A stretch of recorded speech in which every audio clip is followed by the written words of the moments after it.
Hey everybody, Eli here with a very loaded question. Is Christianity fascist? Well, yeah, a little bit. As a thought experiment, anyone who either recoiled in disgust or laughed in glee at that admission, let me ask another question. Is America fascist? Yeah, a little bit. Does that mean that America's core values, the ones that are in the Constitution, are those fascist? Yeah, a few of them. But by and large, the values of democracy, liberty, and belief in inalienable human rights are held up as good things, even as we point out how bad America has been and still is at upholding those values. American leftists don't just throw up their arms in despair at this fact or try to excuse the evils of their nation. Instead, they work to change or tear down the institutions that lead to capitalist, imperialist, and police oppression at the hands of the state. I think Christian leftists have to own the corruption that plagues our faith, seek to understand that corruption in terms of the material conditions that generated it, and deal with it as a systemic problem, not dismiss large swaths of Christians doing immense damage to vulnerable populations as a few bad apples who just need to be converted or waited out.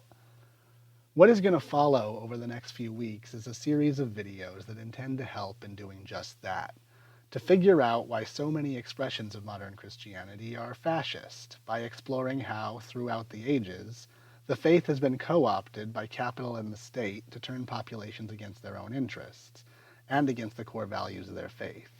It is my hope to convince a few Christians of the need to examine church institutions like biblical literalism, the papacy, and American Evangelism, and see that they need to be torn down and reconsidered with the people in mind, every bit as much as state institutions like private ownership and the police.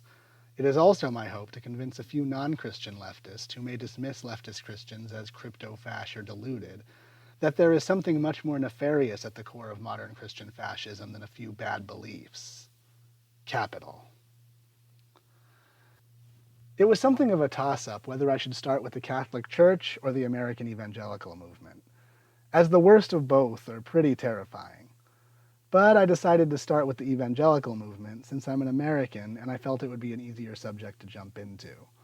So let's start with a question I'm sure a lot of you have asked at one time or another. Why the hell do evangelicals support Trump?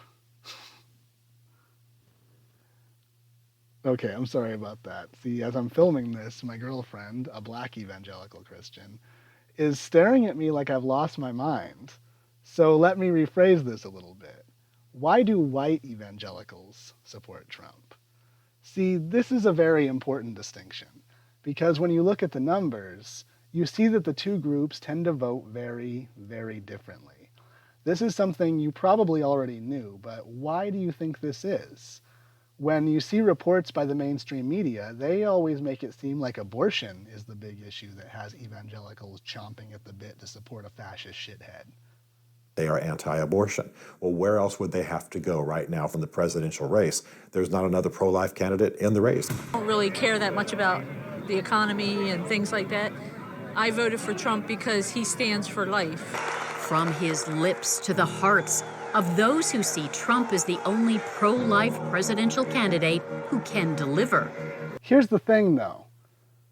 Black evangelicals don't tend to like abortion much either.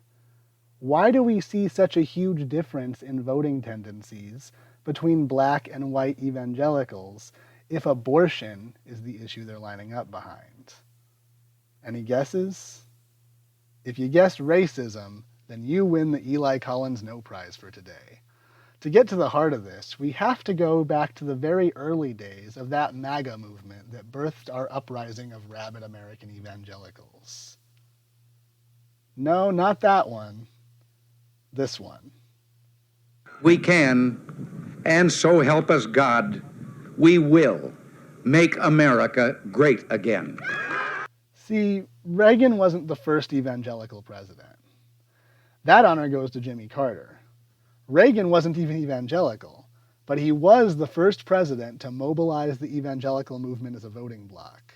See, even though we associate white evangelical Christianity with all sorts of wacky political views, it wasn't always so monolithic. What evangelical Christians had in common that differentiated them from other types of Christians was a focus on a born-again religious experience, not a suite of conservative political positions. Jimmy Carter was open to things like same-sex marriage and a woman's right to choose, and this bothered some more conservative wings within evangelical Christianity. But most of these evangelicals held the view at this time that religion should not involve itself in politics, lest each corrupt the other. This all changed in 1964, when the schools were desegregated in the United States.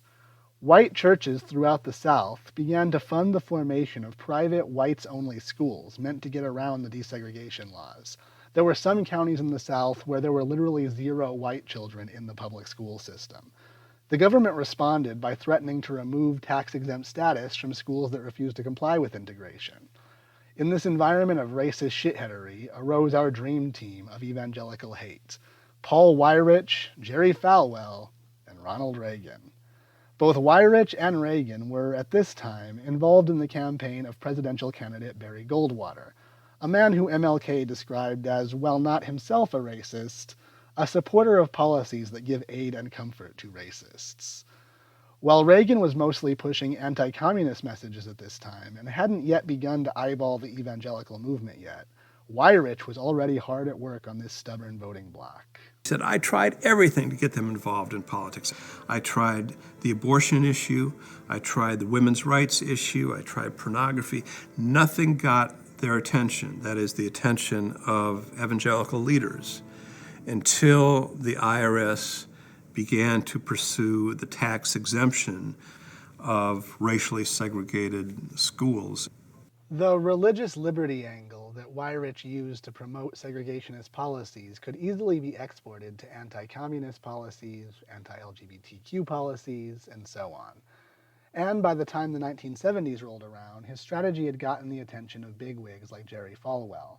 Together with Falwell, he founded the Moral Majority, an organization dedicated to inexorably tying evangelical Christianity, or at least white evangelical Christianity, to a suite of conservative religious positions that could be easily used to spin them up and get them to fill ballot boxes or empty their wallets.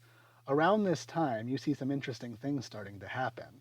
Televangelists begin to spring up, including Falwell himself, pulling in millions of dollars from their congregations, often targeting their poorest members, while also spreading this hateful, divisive form of Christianity, which in turn gradually transformed this somewhat regressive, fairly unpopular, but largely apolitical segment of the Christian community into a raging political machine, ready to deny the rights of anyone their political masters pointed to in disgust.